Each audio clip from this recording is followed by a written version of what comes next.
Now, to select an image from the user's library, I'm going to add a button. Let's set the title to select image and unpress to a function called select image.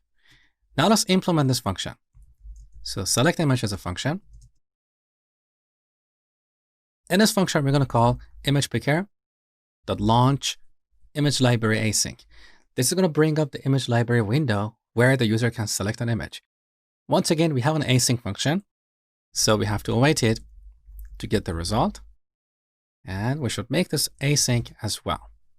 Now, it is possible that while reading this image, something goes wrong. It's very unlikely, but to be on the safe side, we should wrap this line inside a try-catch block.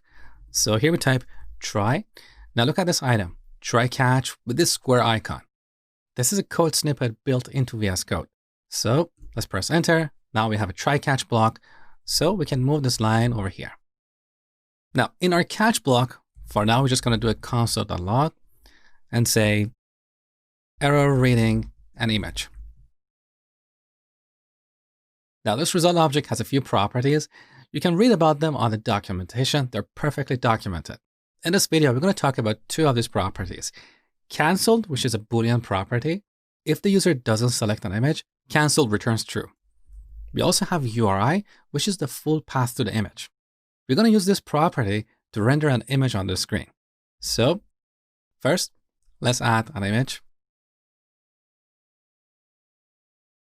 We're going to set the source prop to an object with the URI property.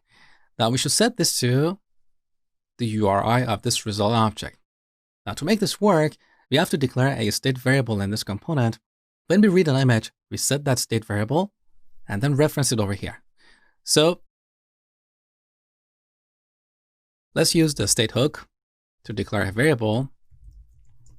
We're going to call that image URI, and the function to update it, we're going to call that set image URI.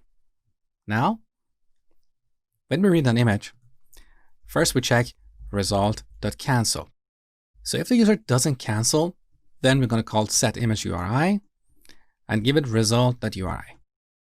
Now, we go to our image and set the URI to image URI. For this demo, I would like to apply a width and height to this image as well. So let's set the width to 200 and height to 200 as well. Now let's test our implementation. So save the changes and take a look. Here's our button. If I cancel, nothing happens. But if I select an image, the image appears here. So as you see, using native features is really easy with Expo. We just have to install a library that import an object and call a couple of methods. As simple as that.